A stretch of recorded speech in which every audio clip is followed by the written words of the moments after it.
Welcome to the fourth Excel lab on solving systems of equations.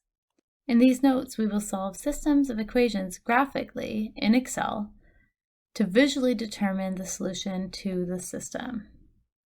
This lab relies on the first three labs in this unit, so if necessary, you should review how to insert an equation, use cell referencing to create a table of values, and graph a plot in Excel from Lab 1, 2, and 3 respectively. To get started, open an Excel workbook, save it as Lab 4 to your Math 145 folder, and create the first plot. The first plot is an application problem. It says two batteries are connected so that the sum of their voltages is 7.5 volts. If one of the batteries is reversed, the difference of their voltages is 1.5 volts. To determine the voltage of each battery, which will be the solution to the system of equations, or point of intersection, we use the equations V1 plus V2 is equal to 7.5, and the second equation is V1 minus V2 equals 1.5. We take these two equations and plot them on the same Excel worksheet on the domain of 0 to 9 for the first voltage and increments of 0.5 in order to determine the voltage levels of the two batteries, which is given by the point of intersection of the two linear equations. Assuming that V1 is your independent variable, we know that it would be the independent variable because the domain is defined in terms of V1. We can solve both equation 1 and equation 2 for V2. So from equation 1, V2 is equal to 7.5 minus V1. And from the second equation, V2 is equal to V1 minus 1.5. So we've rearranged both the equations for Y, which is your V2 variable, and we will put those equations into the worksheet. And we're going to put them in as shows here. We'll have our domain in the first column and two different columns. So one column for each of the equations, so the range according to each equation for V2. So using our rearranged equations for V2, assuming that these are columns A, B, C, rows 1, 2, 3, and so on, make sure that when you calculate the value of V2 in each of the columns that you use cell referencing. So in cell B2, we would put equals 7.5 minus A2. And in C2, we would put equals, and you're still referring to cell A2, minus 1.5. And then you would use the fill handle to fill these formulas vertically downwards into their entire columns. Once you do so, you'll arrive at this full data set here for both the equations. Highlight all three columns now, just the data, and you can say insert, and you'll put in a scatter plot with smooth lines.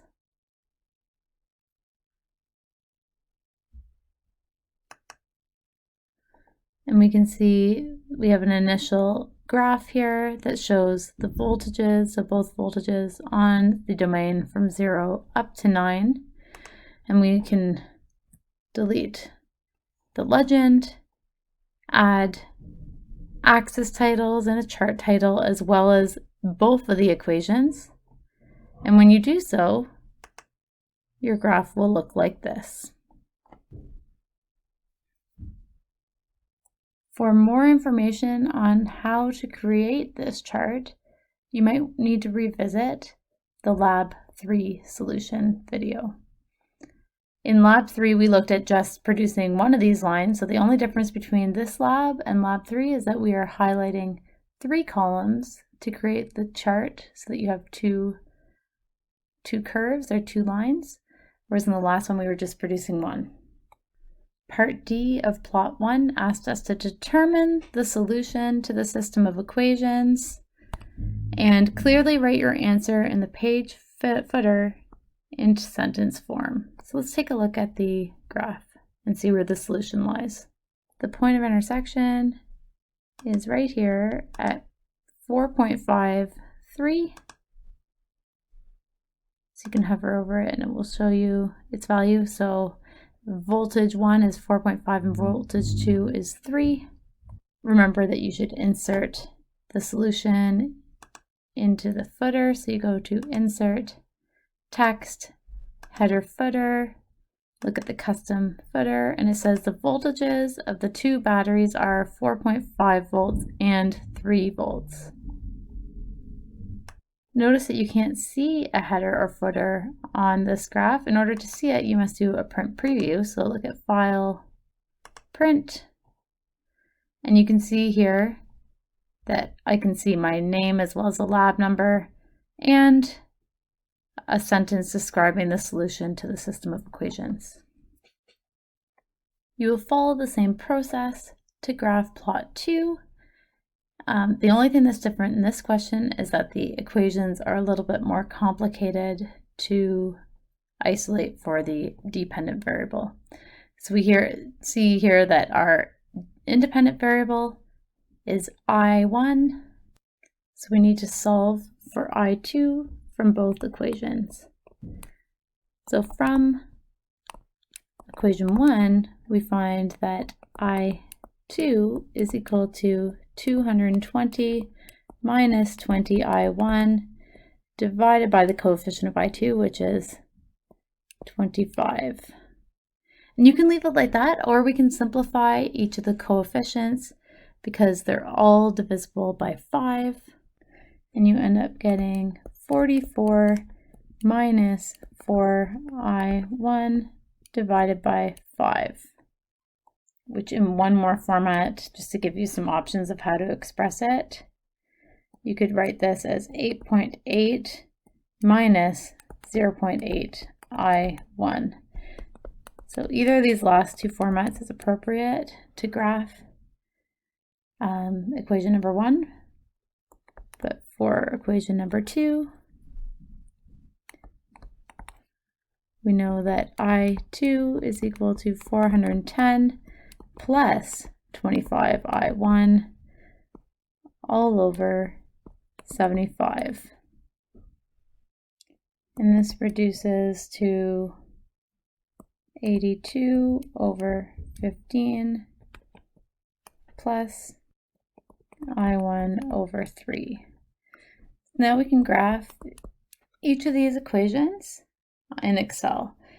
And you can use any form of these rearranged equations as long as it's correct and simplified as far as possible.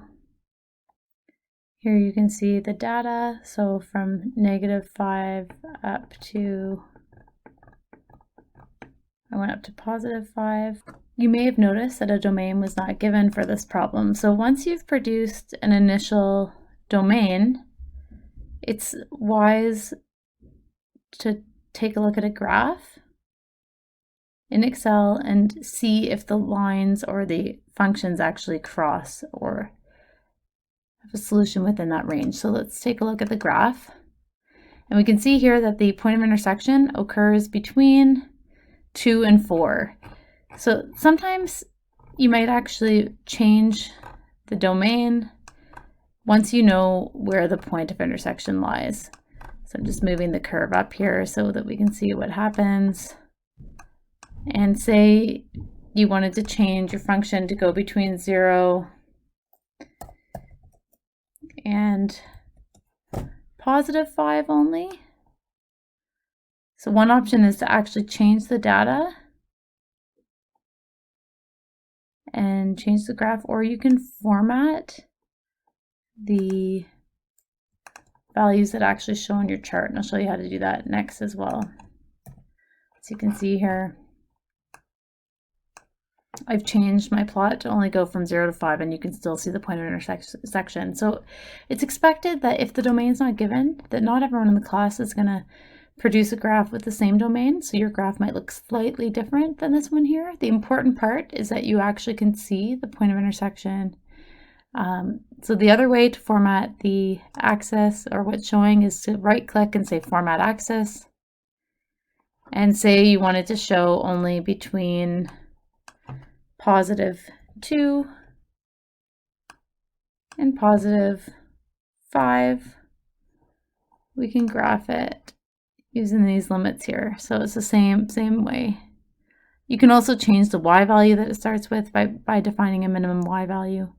We can see that the point of intersection is at 2.9, and it's not exactly 2.9. It's going to be around here. So you could actually use the methods discussed in class using substitution to actually solve the system of equations and find the exact solution. But to approximate it, an acceptable answer would be 2.9 or 3.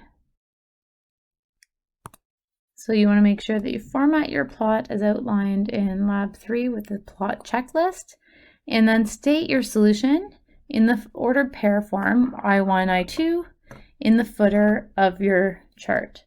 So let's go look at the solution. So here we have a solution. You can see that my equations have moved on me, so make sure that you move them so that they're next to the relevant graphs.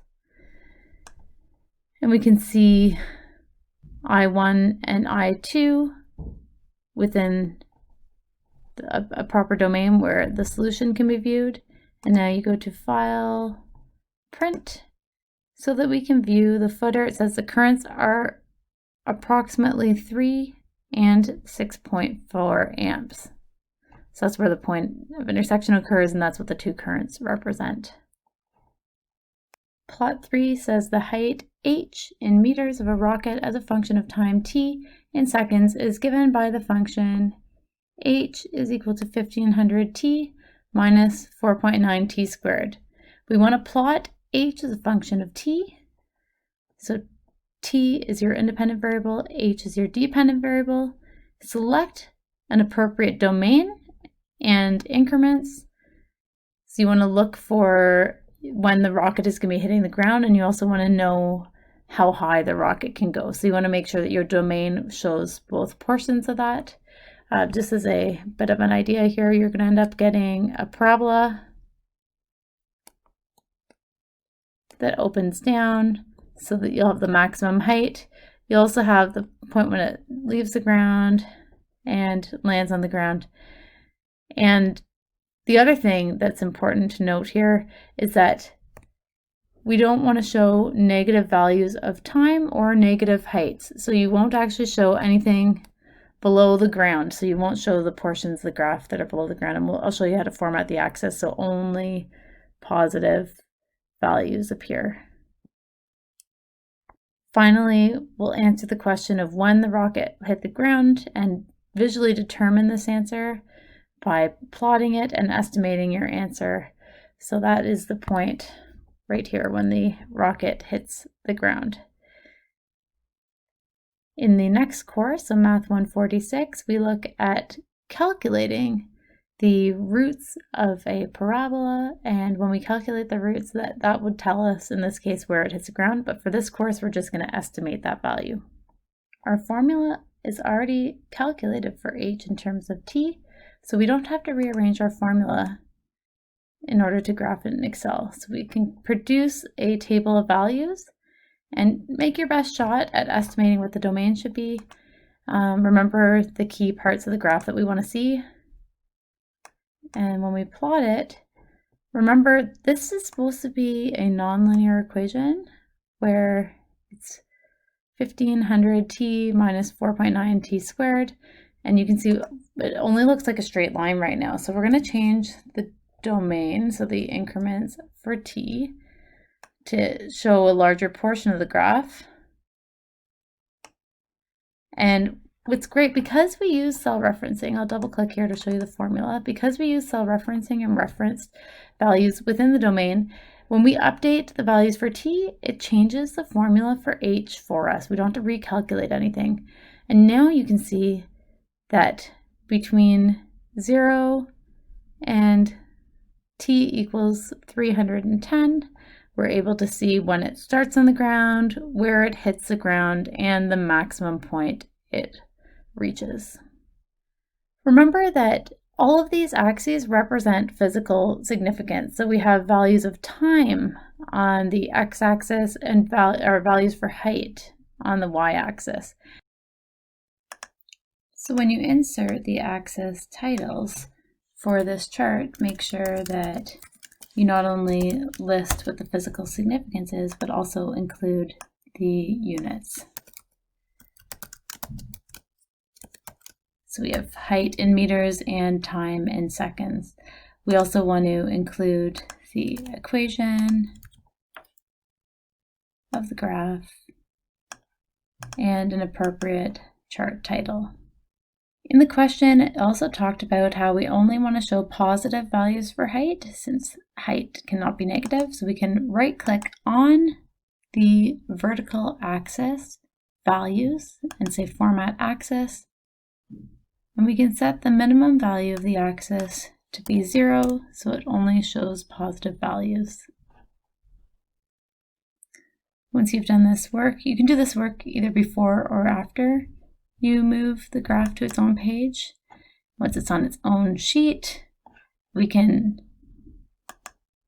estimate and look at the analysis and consider when the rocket hits the ground. It hits the ground after approximately 306 seconds, so it's at this point here. And we can see that you could also put a header. So under page setup here, if you would like to add a header, custom header, you could put your name and the lab number directly on your graph.